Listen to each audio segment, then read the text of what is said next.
Welcome back to another episode of Be Our Guest here on Musical Theater Radio. I'm your host, as always, Jean-Paul Jovanoff. Imagine walking into the Village Gate Theater in New York in 1974. You open up the program and read the song list. Everybody Loves to Screw, Come in My Mouth, Cunnilingus Champion of Company C. Trust me, this ain't My Fair Lady. Today, we're going to be speaking with the creator and a couple of actors and performers of Let My People Come, a sexual musical. Earl Wilson Jr., Paul Tenaglia, and Kathryn Keats. Welcome to the show. Thank you. Good to be here. Well, thank you all. I'm looking forward to talking to the three of you about this musical, especially with all the song names and the history of it and everything that goes on. But before we get to that, I always like to get to know our guests a little bit better. And Kathryn, we're going to start with you and we'll go around. But could we get a 30-second bio of Kathryn? So who is Kathryn in 30 seconds? I am a performer, a performance artist, and a playwright. And I'm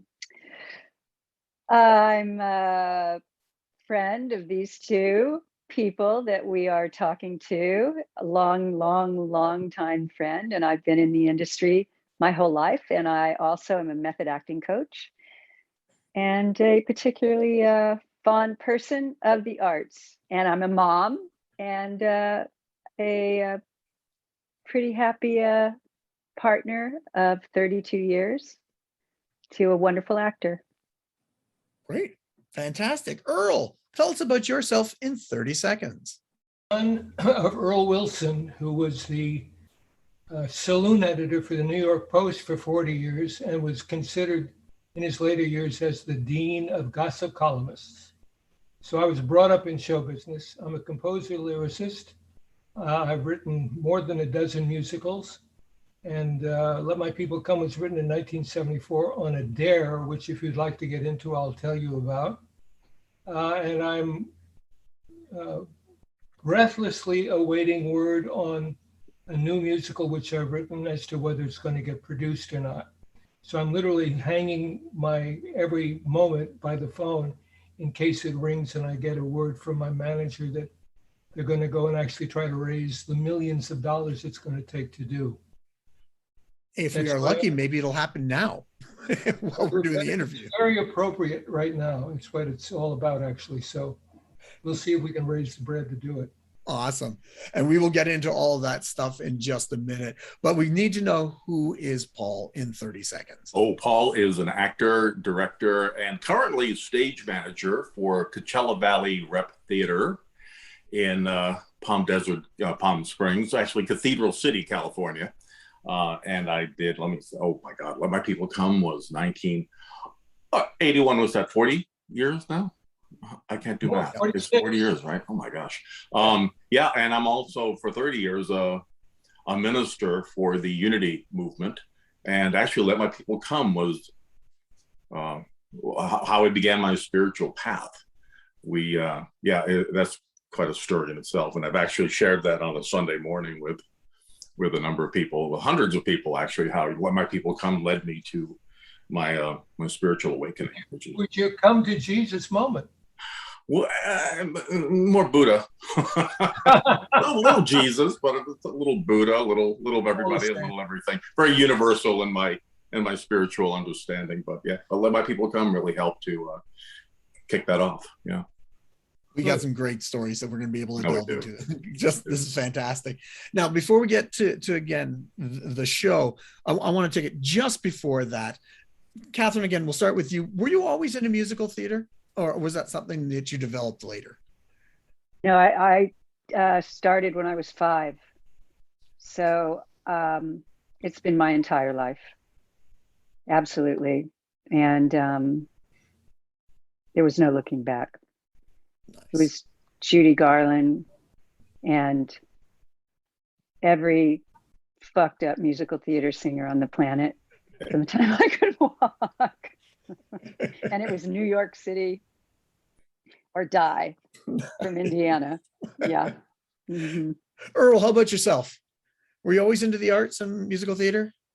Yes, as far back as I can remember. And my situation was that I was brought up on the cusp of show business because my father was writing about it every day. And so I would be taken on a school night to the Copacabana to see the opening of Frank Sinatra or Sammy Davis.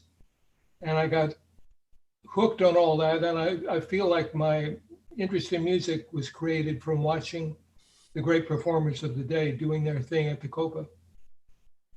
Very nice. And Paul, yourself.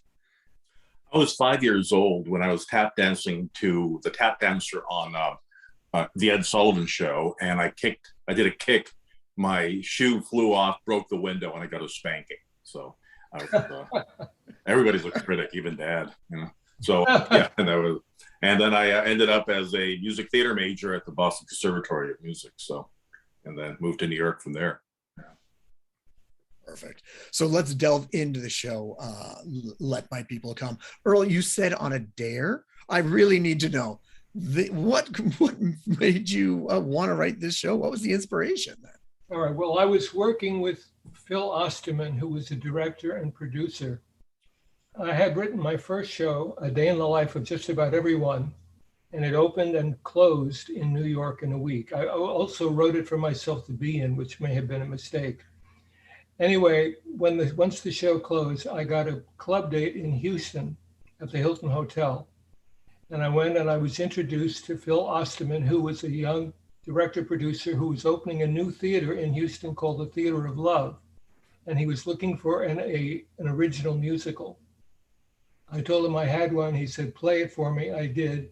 And in 2 seconds, he said, I know why it didn't work.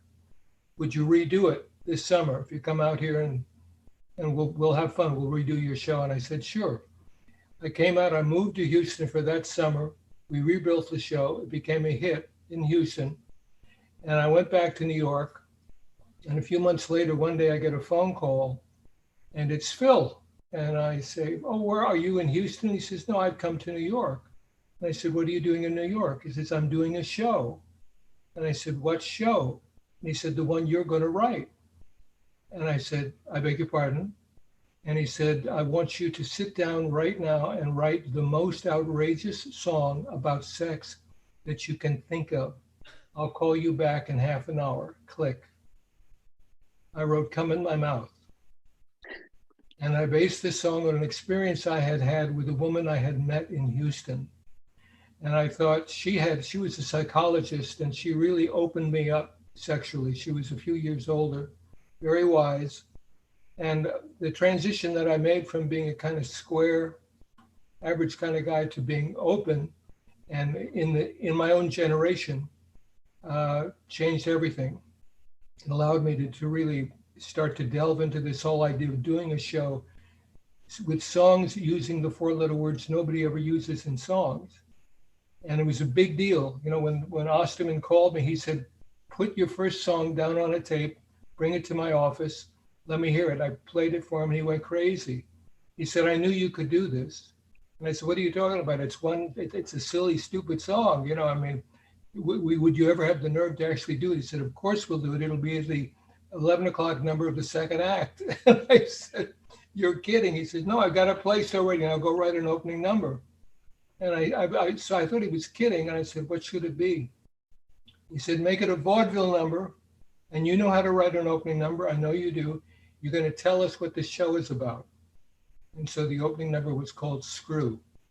And it told everybody what the show was about. And from then on, as a joke, we kept at it. He said, go write a gay number, go write a this number or that number. And I kept doing it. After a few months, we had half a show. And he said, but we had no money. So we had no idea how we were actually going to get it on. And he said, we need to get some actors. He said, how are we going to do that? So we're going to hold an audition down at the Village Gate. I've spoken to Art DeLugoff. He's allowed us to use the theater to audition actors. Well, we put one ad in the paper. We got 1,000 actors. And all non-union actors, all right off the bus from wherever they were from. And they all wanted to get into show business in New York. So we took 14 actors, and we still had no money. And we had them agree to work on a show that may never happen, which of course is how you do it in New York. And so we started rehearsing. And what we would do is we had encounter sessions, and they were very popular in the early 70s, as you may remember, if you're old enough to look back that far. And everybody talked about their sexuality, and I made notes. And then I would write songs based on what they were thinking about their sexuality, what they were comfortable with. And so in about 2 or 3 months, we had a show. We still had no money. So he said, we need to start having backers auditions. Now, he had been to my parents' apartment. My parents had a lovely 9-room apartment. And they had a huge living room. And he said, I'd like to give the backers audition in your living room. Will your mother allow us to do it? And I said, well, I got to tell her what the show is about. But I guess she will. So I went to her and I told her. And I said, it's a little rough. It's very frank. And she said, I'm a big girl. Can I hear it? And I said, sure. So we had one evening of backers, and these were people we did not actually know. They were invited by other people who knew professional theater investors. And it was hysterical. These people came into the living room in their minks and their tuxedos thinking they were going to see Hello, Dolly. And all we did was sing the songs, and they sat there dumbfounded. They didn't laugh. They didn't applaud. They didn't know what to do. They sat there dumbass. When it was over, they all got up, snuck out of the house. Nobody asked for any money. Nobody did anything. And my mother is sitting in the back of the room working on her 4th vodka. She waves her finger at me, come here. So I come over to her and she says, I think you have a hit show. And I said, you're kidding. And she said, no, it's wonderful. It's funny. It's serious. She said, those people are crazy. How much money do you need? This is 1974. We needed $10,000 to get the show on. She said, well, I don't have 10, but I'll give you 3. If you and your friend over there can get the $7,000, you got a shot. Wow. So I went to Phil and I said, can you raise $7,000? And he owned a flower shop in Houston, Texas called The Flower Children. He went to the bank and he borrowed $7,000 to buy a refrigerator for his flower shop. He did not buy the refrigerator. So we got to the first, we got closer and closer, and we were finally just going to go do it. The actors weren't paid. We had $10,000, and we had a lot of goodwill from a lot of people who wanted to see it. And we had a wonderful publicist named Saul Richmond. He was one of the old school of how you actually get this done. And he told us in a meeting, he said, you cannot open this show for critics because they'll kill it. Right. And we said, well, what do we do? And he says, we don't open. And has anybody ever done that? And he said, no. To my knowledge, no one has never not opened a show for critics. But he says, they're not going to come all the way down to the Village Gate to begin with because they're all uptown people. They're not going to do that. They're going to be snooty. So we make a point of not inviting them. But he says, what we do is we invite all the feature story writers, all the people who do interviews. We get them to come and see a run through of it. He got the Women's Wear Daily. He made a deal with them that they could come and shoot pictures of the nude actors for their publication. They never had any nudity in their paper. But women's wear was the gospel of the garment industry. And if you got the people in the garment industry to come to your show, you had a hit. And he knew that. And he said, I know they're going to love this. So they brought a photographer and an interviewer, and they came, and the deal was you cannot review the show. We are not open for reviews, but you can write about it as a feature story and do anything, but you cannot review it. So they came, they watched the show, and the reviewer came to Phil and I at the end, and he said, I absolutely despise and loathe this show. And Phil said to him, well, that's your prerogative, sir, but you cannot write a review. And he says, I know, I don't know what I'm going to do. And Phil said, I have a suggestion. Go stand at the exit, pick 10 people from the audience at random, ask them what they think, and we will accept anything they say because they paid for their tickets. He didn't mention to the guy that to get out of the theater, you had to pass through the actors who were standing naked to shake your hand. So the guy stood on the outside, 10 people came out, he picked 10. they all said, I can't wait to come back and bring all my friends. I haven't had this much fun in a long time in the theater. And that's how it started. And then before you know, we had 3 pages in Playboy magazine, New York Times covered it. Nobody ever wrote a review. Wow. And the whole secret was, don't write a review. We're not looking to find out what you didn't like. Tell us what you saw, you know? Yeah. And they always got down to the audience always loved it. You couldn't deny it. They were hooting and hollering and coming back to see it more than once. Anyway, that's the dare. Wow. And honestly, the audience is the only one that matters in the end, right? Exactly right. So, If you can guess on that and guess right, you got it. Exactly. Well, Kathryn, let's turn to you. When did you come on board? What was your first experience with the show? I think I was 18 and I got cast in New York City for a company in Philadelphia. And I needed my equity card. And that's how I could get my card. And it was a trip. You know, I remember being like, I think they were doing the revival of Hair, but the revival never went up. But I can't remember really, but I got the show, went to Philly, and we were working there. And the cast, it was just fun, right? The cast was a trip. We were all so young, and it was a really innocent show, but I remember being really afraid to tell my parents and I didn't tell them ever. I did 1,000 shows. I let my people come and toured all over Canada, which was, it was really an incredible experience.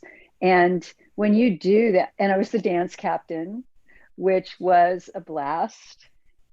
The real show, of course, after that many shows was backstage. And I remember almost getting fired a few times for pranks that we would do. But we didn't get fired. And, it was the late 70s and early 80s. So there was also a lot happening and a lot of protests happening. I remember protesting the Trident missiles from coming through Canadian waters. We were really active doing that. I was working with the music director, who was also my lover, and writing other shows, working on other shows. It gave us a lot of opportunity, a lot of freedom for other creative experiences, because it was a good, solid job for all of us. It was consistent work. Everybody came to see the show. Everybody. We had the Prime Minister in Canada there all the time. How many times do you think he was there, Paul? Oh, I couldn't count. I do remember Margaret Trudeau being there. Yeah. Being met. That surprises me not at all, that Pierre and Trudeau and Margaret were there. That is totally their type of show. Well, we had a joke about Margaret Trudeau in the show. It's it's kind of an improvisational nature to the show. You just kind of, it's very Second City-ish, where you kind of put in local references. And we were in Ottawa, Hull, I guess, really. And Margaret was there with a big table in the front. And I think they had about 15 people at that big table. And there's a scene in the show business nobody knows, where the girl's reading a porno script. She's freaking out. She said, "Who wrote this?" And I say, "Margaret Trudeau," and the whole place just cracked up. I looked down, and Margaret Trudeau was not happy. Margaret Trudeau was sitting there glaring at me. And oh God. And after the show, I went up to her and I said hello, and she was very sweet and very nice. And I said, "You didn't seem to like that reference." She said, "I didn't think it was very funny." But her whole table cracked up, and I'm sure they probably heard about that afterwards too. But she was lovely. She was really. But the question is, were you naked when you asked her? I know. I was naked in front of the Prime Minister's wife, so that's always just kind of That is so funny. We were always naked after the show, right? All right. Meeting people. No, the prime But we minister's were mother, even worse, I guess, but Yeah, yeah. We were oblivious though. We were just like so comfortable oh well. being nude. Oh yeah, Just- well, after a while, yeah. Almost So, Paul, when Yeah. did you come on board with the show? I was in New York. I was auditioning, as we all did back then, and I went to the director's studio on 42nd Street, and he didn't have an accompanist. I was like, so I sang a cappella, and I went, what kind of a low rent operation is this? He doesn't have an accompanist, and so he gave me a song called "The Ad" to read as a monologue.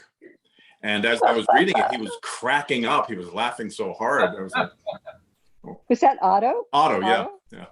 And Otto. and he said, if you do this show, you'll be the funniest guy who ever did this part. And I'm like, okay. I didn't know what he was talking about, and I didn't have any concept. I mean, I auditioned for the show in Boston.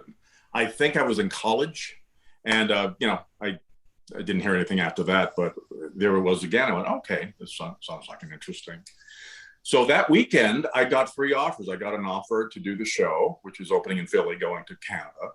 I got an offer to become part of a tap dance company. And I got an offer to work for Herb Green, the music director of 42nd Street.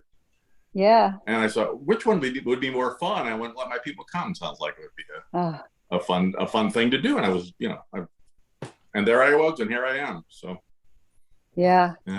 It's such a major show for the generation like my kids' age, because it was so incredibly progressive. I mean, it's mind-boggling how progressive it was. Right. Yeah. Just so, I mean, just think of how the issues that it was covering were we were doing that, and Earl wrote that, and now you couldn't even get away with that now. And we would fight over who was going to sing Come in My Mouth. Not because we wanted to, because we didn't want to, because the audience there were people that would freak out, right? And we'd be just like, I'm not going to sing it. No, I'm not going to sing it. It would always, or sometimes we would want it just depend on the audience temperament, right? If how drunk the audience was or wasn't on a Saturday. I mean, there were so many elements to deal with that show, but mostly that song was so low. I'm not going to use that word, but you know what I mean.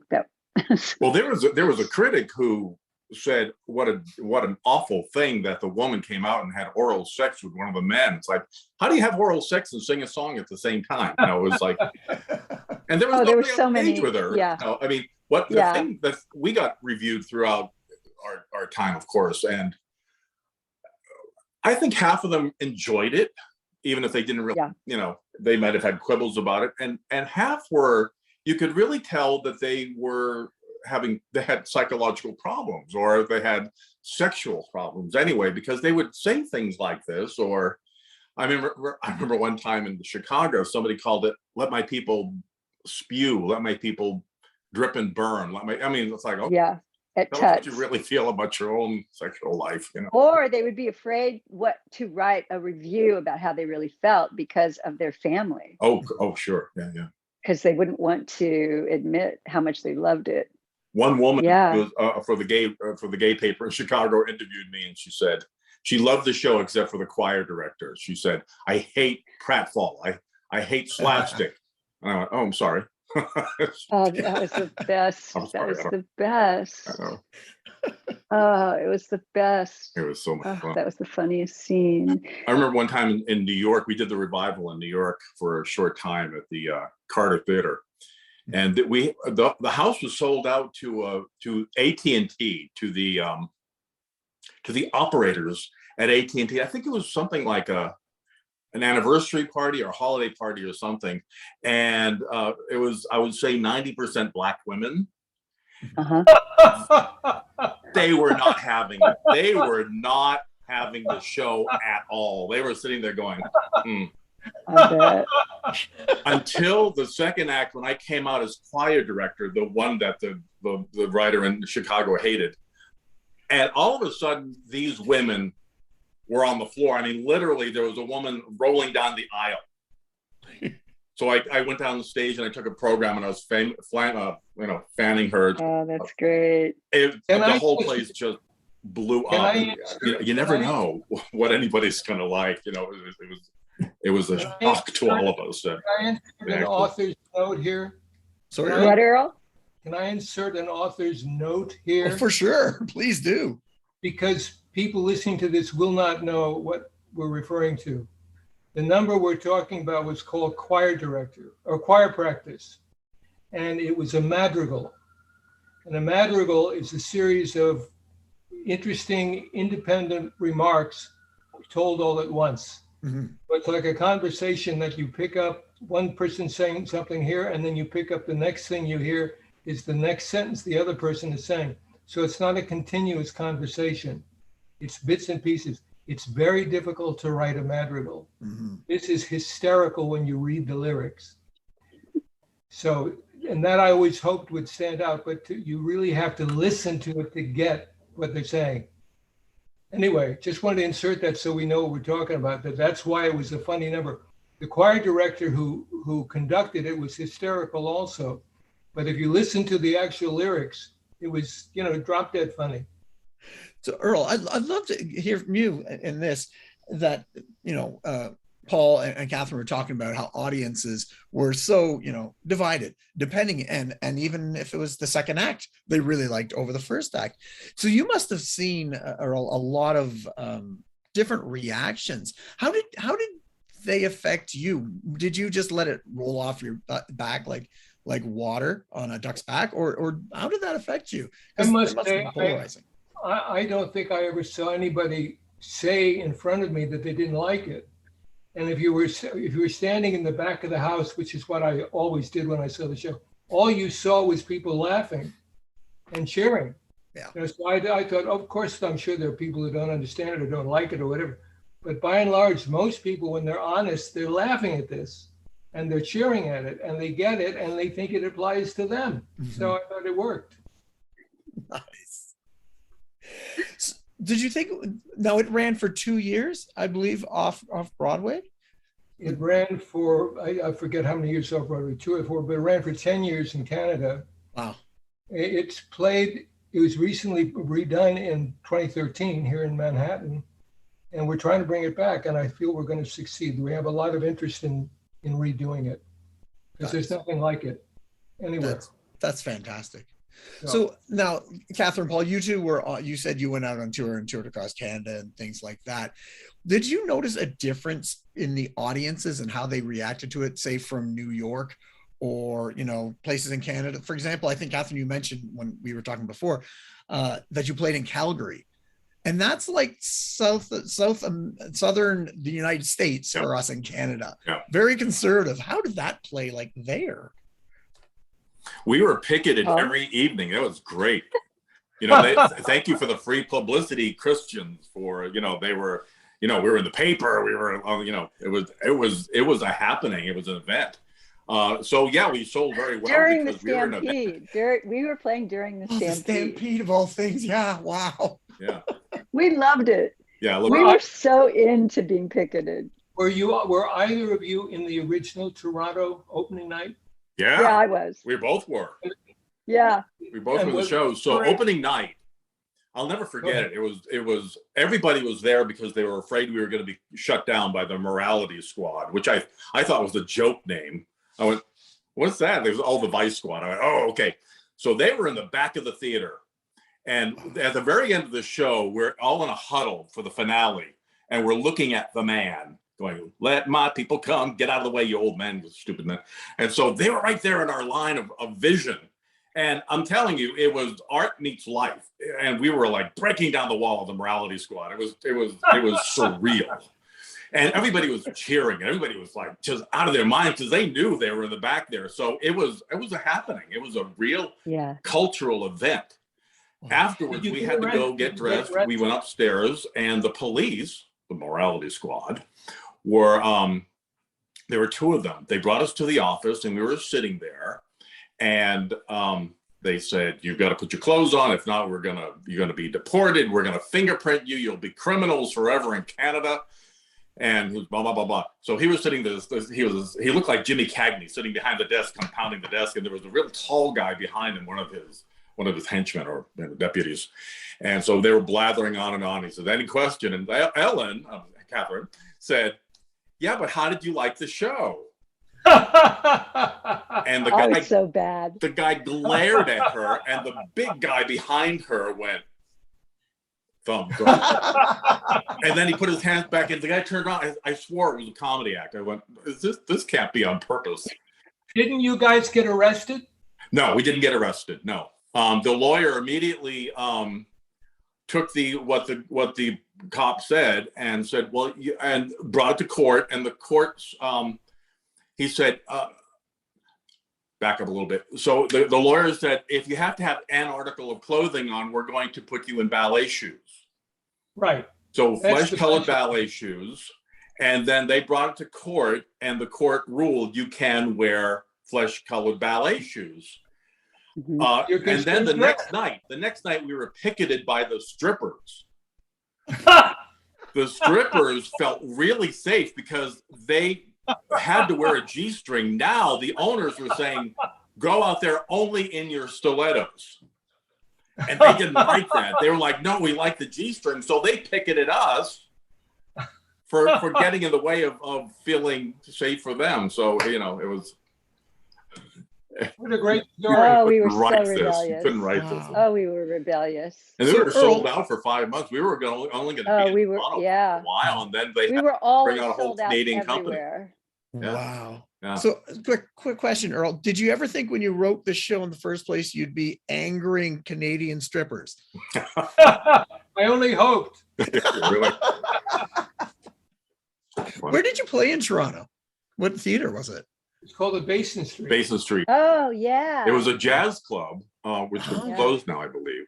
Yeah, that's what I'm going. I don't recognize. Yeah, it was astonishing. We were in the cabaret on the top, and there was a jazz club on the bottom. And after we were done, we would go down and watch.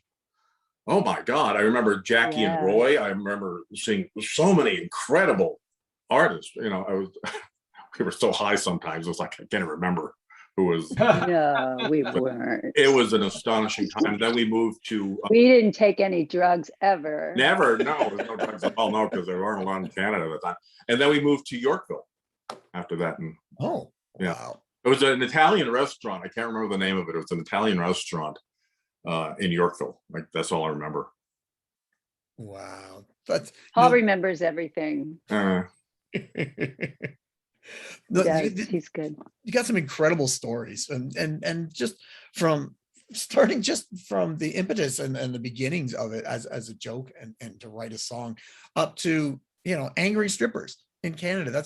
It's crazy, the trajectory. And not to mention the show was nominated for a Grammy.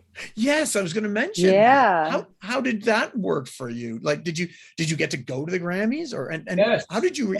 What was that like? It was great. It was hysterical because the big question was whether they would ever actually announce the title of the show on television, and it was a big question nobody knew, and they did, and there was a laugh. Anyway, I was, when I heard we were nominated for a Grammy, I said to whoever told me, I said, "Didn't anybody listen to the lyrics?" That's crazy. And this was what, your 74 that it was nominated, or? Yeah, 74. 74. So what were you up against in the category? It was a black musical. Bubbling Brown Sugar? No. It was not one of those. It was a serious dramatic play. Raisin? Yes. Oh, right. Okay. I don't know any songs from Raisin. It's a pretty good show. Yeah, but beautiful. Completely opposite. Yeah. There was always a confusion about the title. People they didn't know what they were. A lot of times they thought they were coming to a musical about Moses. They didn't really. They really didn't get it, especially in Miami. Some of the older Jewish people would come in and they would sit and they would talk to us in the beginning. In the beginning, we went out into the audience to chat with people. It warmed them up and it loosened them up a little bit because they were a little nervous about a new musical. What are they going to do? So we called it foreplay, and we went out and we just, chatted with people before the show. And there were, there was Miami Beach, so there were a lot of older Jewish people there. And some of them thought, because Jackie Mason was playing in the nightclub upstairs, a lot of people thought they were coming to see Jackie Mason and Let My People Come. And it didn't work very well. So I'm not on the news show. So they would sit there, and as soon as we sang "Screw," the women put their purses on their lap and they were ready to go. And so they went to the box office and they demanded a refund. And there was a sign that said "No refunds after the show has begun." That's right. And so they would come back and they would sit for the second act, but they would not be happy about it. The older men loved it. They thought it was wonderful. The older women were going, no. Oh, So, they'd hate it when their men loved it. I They'd get angrier and angrier. So we were walking out one evening, one of the other actors and I, this individual actor was rather well endowed. And as we were walking out, this 4'11" man looked about 90. We were walking out, and he looked at us and he looked at this actor and he said, "You're not so big." And then he walked away. Okay. Thank you. This very actor was in the off-Broadway revival with me. And one evening he came to work and he came backstage and he was so shaken. And I said, "What's the matter?" He said, his dad was a minister in Massachusetts, and they surprised him by renting a bus. And there were 30 of them that came from the church to see him in this wonderful biblical musical. Oh, no. And there was nothing he could do about it but do the show. And after the end of the show, he went out to greet them as they were getting on the bus. And his mother said, "We will talk about this later." I don't know what the conversation was, but yeah. It was a Neil Simon comedy, essentially. It's like, "Oh, my mother's here because they came to see Let My People Go." Oh. Did you ever hit a city or a place that just surprised you, whether you thought they would be positive for it, or you thought they're going to be negative for it, like Calgary, for example? Did you ever go into a city or a place and go, "Wow, this is how they're going to react to it"? I think Calgary was really fun. It was very, it was very Texan in that way, and they were really into it. They were really having a great time. We got to Edmonton and forget it. Oh, Edmonton was a dull place. It was once in a while they laughed, but there was something weird about Edmonton. I'm sorry, Edmonton. I didn't like Edmonton. It was just, we were at a university and it was I didn't really care for it. I couldn't wait to get out of there. Vancouver was lovely. Vancouver was a lot. Too young. Vancouver was great. Chicago was fun. Miami surprised me because a lot of times they just sat there and I don't think they heard us. I think their hearing aids were not working quite well enough. Yeah, there we are. Vancouver was fun. So the show ran, like I said, ran for 2 years off Broadway. It had a short run on Broadway, and then it ran for 8 years just in tour, I believe, or something to that effect. Ran for 10 years in Philadelphia and in Canada, in Toronto. Played 4 years in London, played in Paris, played all over the world. And which is why we think we can bring it back. Did you find the Europeans reacted different than, say, North Americans? I went to London to see the show when it opened, and it was very funny. The English and the Americans are separated by a common language. They don't really speak our language, and they didn't really get our jokes. Or if they got them 3 beats after the punchline. And on top of that, most of the audience in London was from Asia. There were a lot of Japanese, because the Japanese have nothing to compare with what the show is like at that time. So the show ran successfully for 4 years. And I would stand in the back of the theater and listen to the laughs, and I kept waiting. and the joke would go, and then there'd be silence, and then there would be a giggle or titter, and then there'd be a laugh. And I thought, I wonder what they're laughing at. They missed the joke. It was fun to watch. Wow. That is It's interesting. So One more little story, if I can. The whole idea of nudity was not initial when we were talking about the show. That was not even considered, at least not by me. I guess it is that Phil Osterman probably had it in the back of his mind all along, but didn't think it was wise to divulge it to me, that I probably would have got scared off. But halfway through the rehearsals, he came to me one day and he said, you realize to make this work, we're going to have nudity in the show. And I said, do you think these cast members are going to do that? And he said, you're going to have to find out. And I said, me? And he said, well, they won't do it for me, but they might do it for you. I leave it to you to figure it out. So we had a rehearsal at my parents' apartment again. And my parents were out of town. And I greeted everybody in the nude. I opened the door. And as they entered, I said, this is the day, folks. We either do this or we forget the whole thing, because it doesn't work unless we have some nudity in the show. So they started to walk into the room, and some immediately took their clothes off. And some said, I will never take my clothes off. My parents, my religion, I'm not proud of my body, blah, blah, blah, blah, blah, blah. So we went in and we had an 8 or 10 hour rehearsal until the early morning hours. And I sat at the piano nude playing, and I watched them go through the journey of, I can't, I guess maybe I have to, how am I going to do this? Oh my God, I got to do this. Yeah. It was an amazing experience. So I asked both of our friends, did they have any trouble the first time they had to take their clothes off? We didn't. Are you asking us? Yeah. Yeah, it's hard to remember. I mean, did you?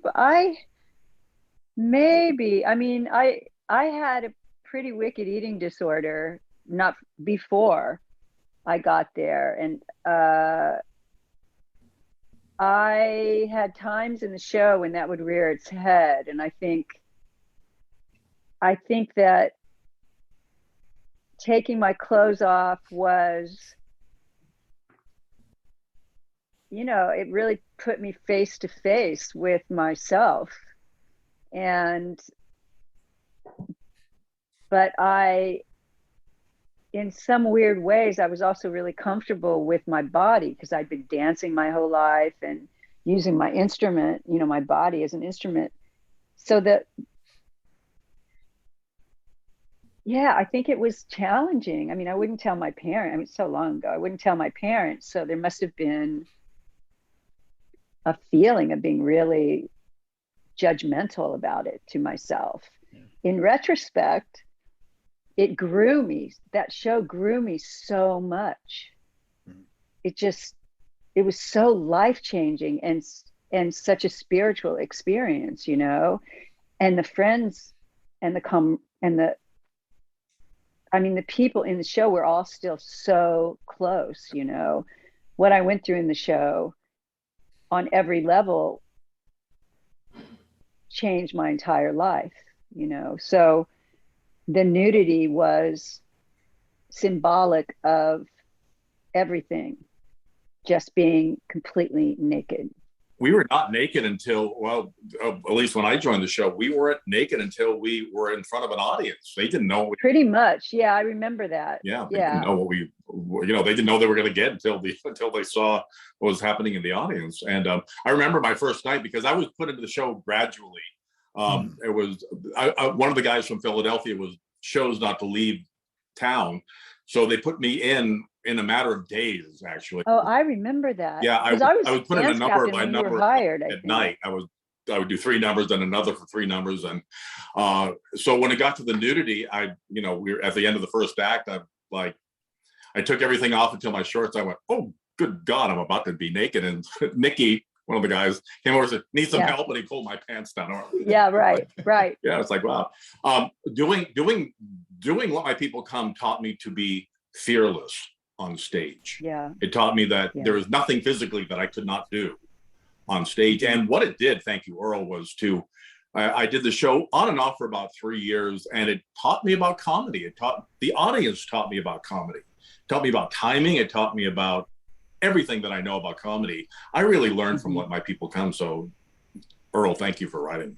Yeah, it's a great. I learned how to perform. Yeah, definitely. Yeah, I learned definitely how to be a performer. Yeah, and how to. It also taught me how to sing. One evening, you know what? One evening in Toronto, there was a typical sold out Saturday night. I think it was a Friday evening, and there was a table in Toronto. You could see everybody. It was a beautiful cabaret that was they were right in front of you. It was like IMAX, it's like right there. Mm-hmm. And there was a table stage left that had about 6 or 7 people.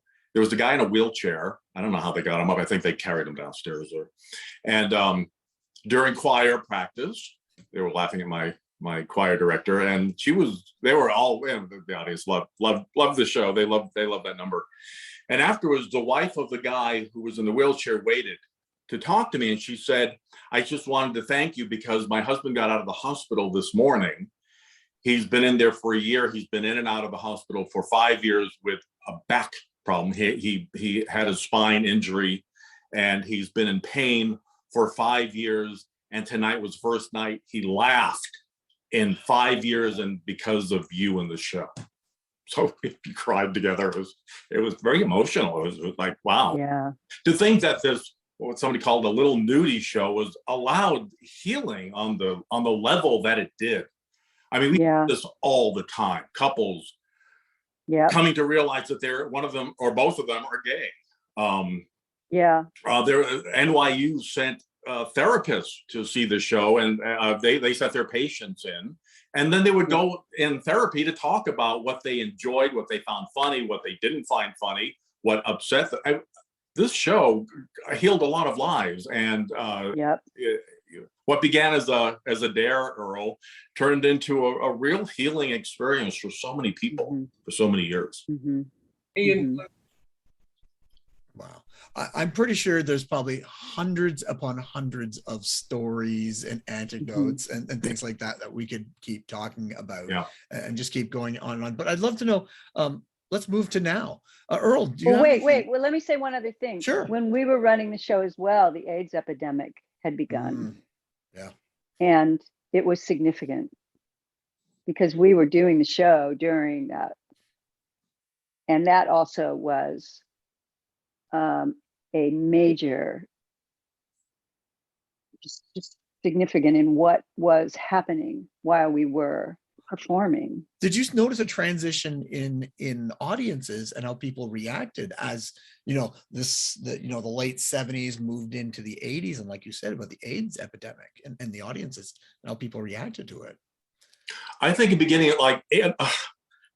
it's a blur, but I think as I recall, 82, middle of 82, end of 82 into 83, we felt a shift happening. There was when I joined in 81, when we did Philadelphia, we did Toronto, there was a joy. There was fun. I mean, we had fun. I'll just put it that way. We had fun back then. And then all of a sudden it was deadly. All of a sudden there was a guy who joined the show, Jimmy. He died, I think, before they even came up with the name AIDS. Yeah, we knew he was sick. We knew he was not well. 1980. We didn't know why. Yeah. And he was the first one that we knew who had the disease. Yeah. Jimmy Donovan. Yeah. Mm-hmm. Yeah, say his name. So it shifted. There became a shift, and all of a sudden, we were in a different time. Yeah. Yeah, Let My People Come had it had its moment, and then when the society shifted, it's like Hair in a lot of ways now. I mean, it's a period piece now, and it's wonderful and still terrific and valid, and it's a peek into the early 70s and what was life back then. And Let My People Come really was what life was back in 1973, 4, 5, 7 or so. It was and so important for the LGBTQ community. Yeah. So important, and so important now that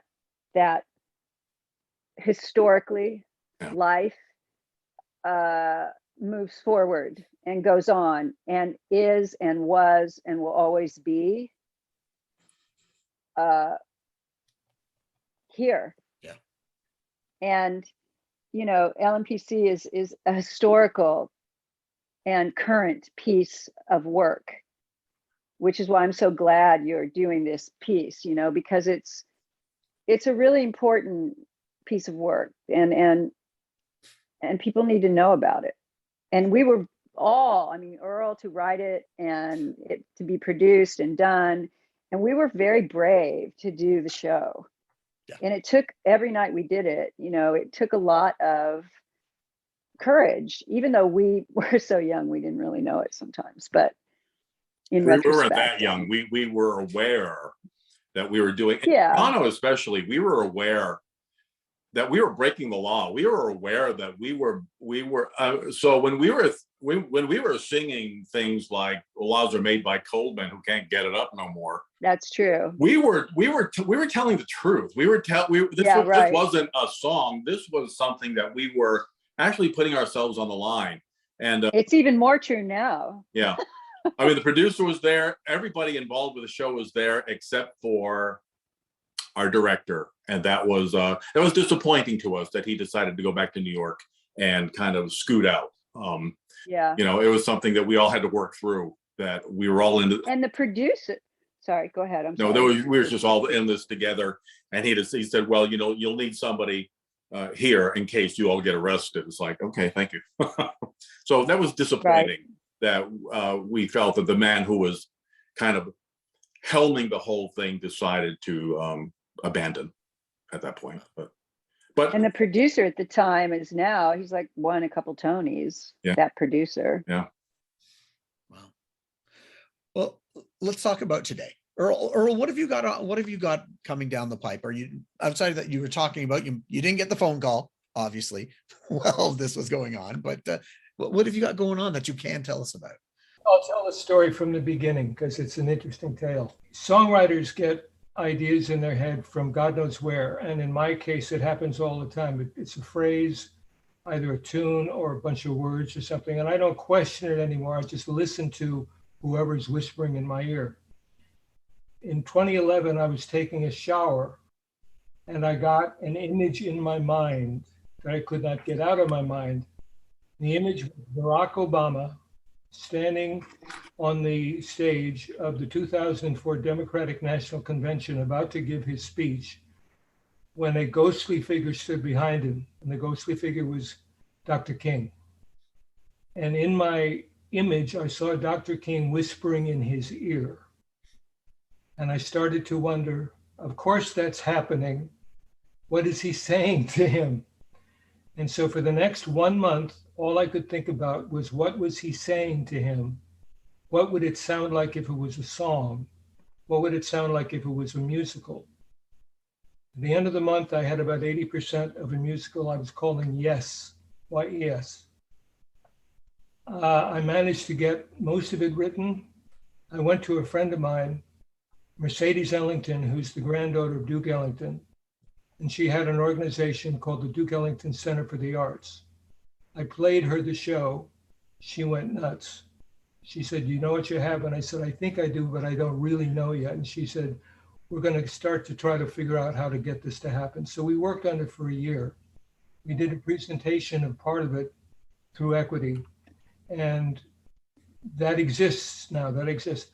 From there, I didn't know where to go and I didn't know what to do. We had one older producer who was interested, extremely interested, and then died a week later after she told us. I've been waiting for 12 years. I'm now at the point, about 4 years ago, I got myself an agent. And the agent said to me, "I'm going to get this on, but you're going to have to be patient."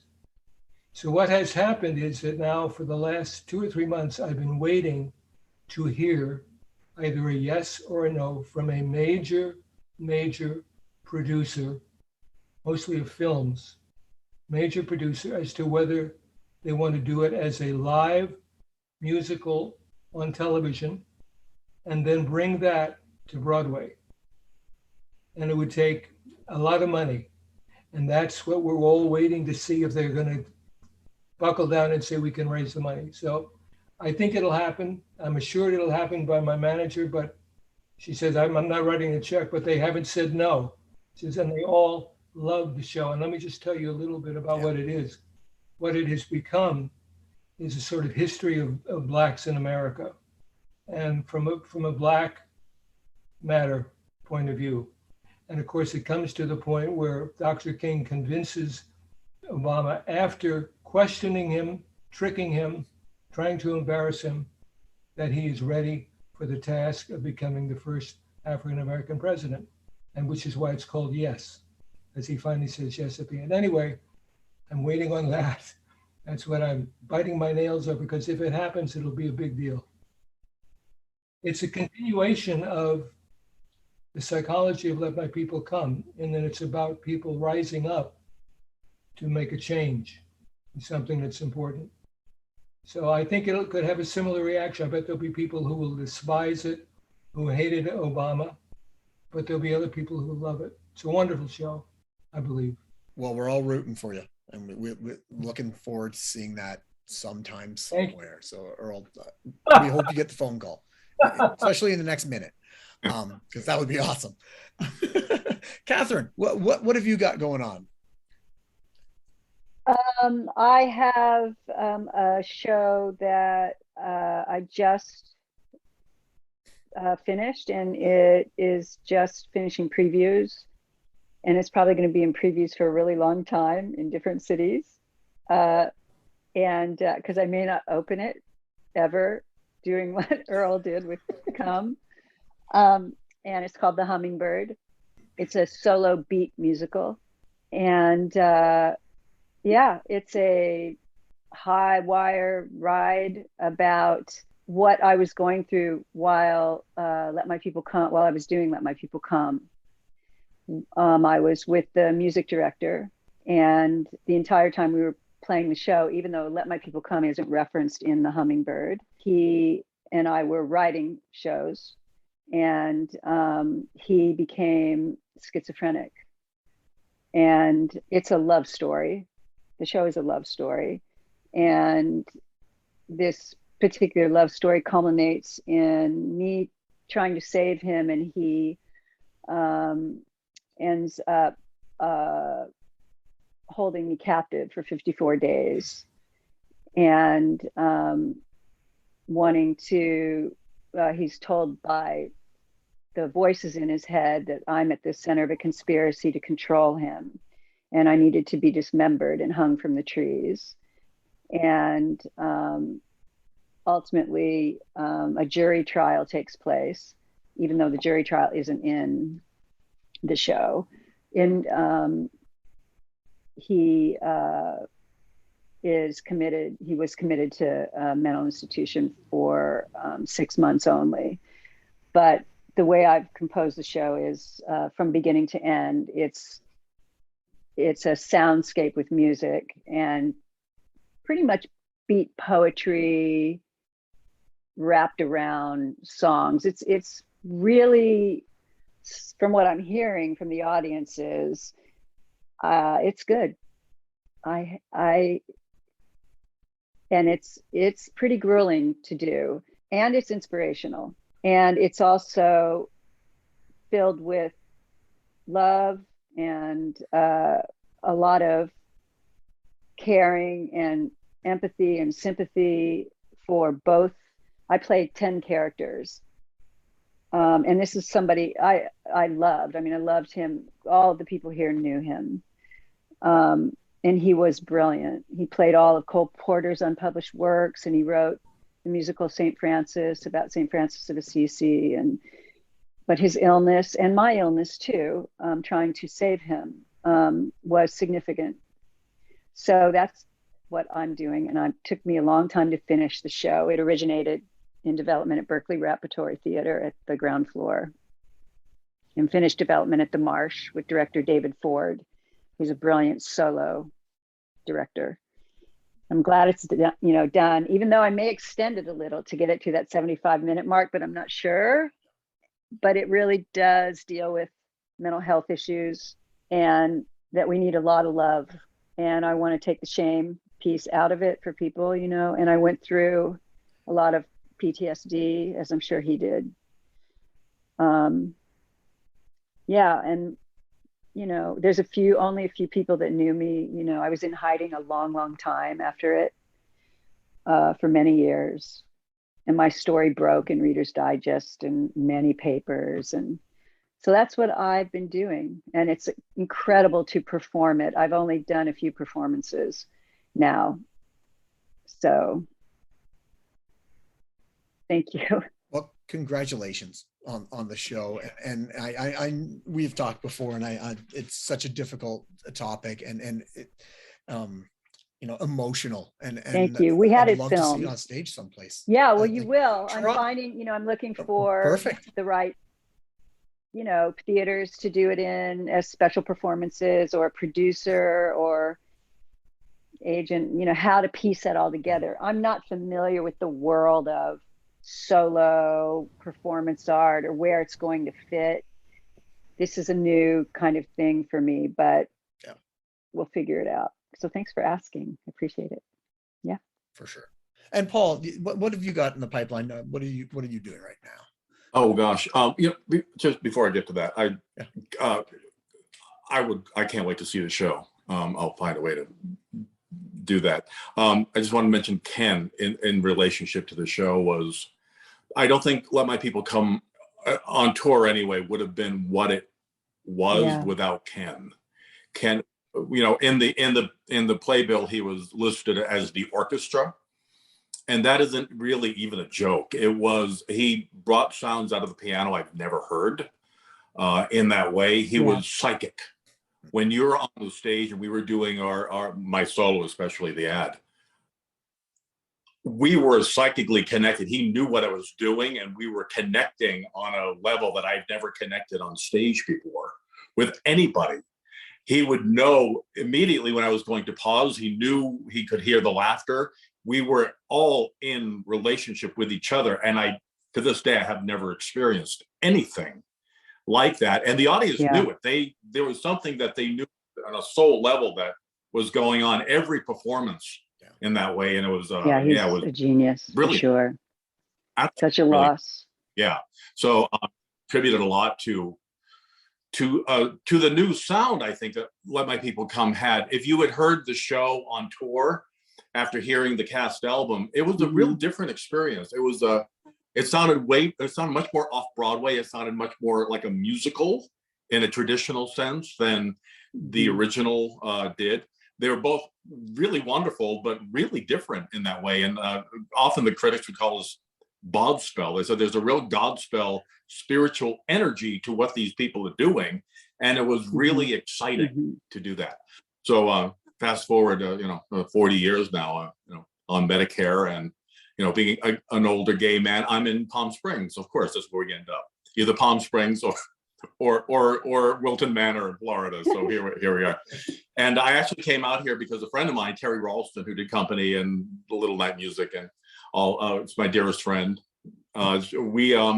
She was doing ballroom here, and I said, "Oh, I want to come see you." I was in DC. I just finished doing 30 years of ministry. I said I need to go back to theater because that's where my heart is. And I said, I want to come out and see you. Maybe I'll just get a job or do something. So the voice said, why don't you look online? Why don't you look on Craigslist? I went, Craigslist for a job. I said, I'm not looking to be a masseur or anything, But I said, just do it. So I went on, and there's an ASM for ballroom equity contract. And I went, no, they don't advertise. Nobody advertises on Craigslist for an equity show. And I called Terry, and so we arranged it. And how did that end up in Craigslist? And she said, well, the director said, well, I told the office people to put an ad. I thought they were going to call equity. They put it on Craigslist. They said, nobody does that. But I was meant to be here. So I came here, I got the job, and now I'm the production stage manager for the season here at in Coachella Valley Rep Theater. Awesome. And just reclaiming my roots. I think we should all do a revival of Let My People Come with the original people, or anybody who's still around, and call it Let My People Go. That is Everything will be like 3 or 4 inches lower, That's for sure. but it'll be That'd be fun. so pretty. You know, talking about, we did the show one night in Philadelphia when the heat was out. We went to the dressing room. There was a hole in the I ceiling. There remember was that. snow on my dressing room table. Oh, wow. So we went downstairs. We told Phil we're not doing the show naked. He was not having it, but we said we're not doing it naked. We don't want to catch pneumonia. You know, we did the show and they reacted the same as if we had. You know, the show is great, and whether you take your clothes off or not, they loved it. They really, really loved it. They went. Somebody said, "Isn't there nudity in the show?" I said, "Usually, you know, when the heat is on." They went, "You know, I didn't really notice you weren't, but I had heard you were nude, but I really loved it anyway." So, I think that is the perfect way to end. Thank you so much to the three of you for coming on and Kathryn, first of all, introducing me to the show. I'll be honest, I didn't know about this show because I'm so glad you can't know everything, but when I learned about it and the history of it and listened to it and all that stuff, I'm so glad that I was able to talk to you, and I hope to introduce other people to it, because there are so many shows that are lost in time because they just don't know about it. Right. You know, you're up for a Grammy, you ran for 10 years, revivals, you had angry strippers, like you've had run the gambit of everything, and life-changing, know about it. life-changing. Thank you, Jean-Paul. Yeah. And Margaret Trudeau. And thank you for writing it, Trudeau, Earl. yes. Thank you for writing the show and creating some incredible thank you, Earl. friendships and life-changing moments. We love you, Earl. Truly. Wonderful. Thank you. I love you, Paul. Love you, Earl. Love you, Jean-Paul. Kathryn. Well, thank you. Are we getting naked? No. Okay, we'll ignore that for now. We did a nude radio interview in Winnipeg. We did a nude radio interview in Winnipeg, and the guy took his clothes off too, so that was kind of fun. Maybe next time. Maybe next interview we'll do that. We were just speaking with the creator and a couple of cast members from the wonderful show Let My People Come. Tune in next week as we'll speak with another guest or guests about their life, love, and passion that is musical theater. I'm your host, as always, Jean-Paul Jovanov, and until next time, I'll see you when I see you.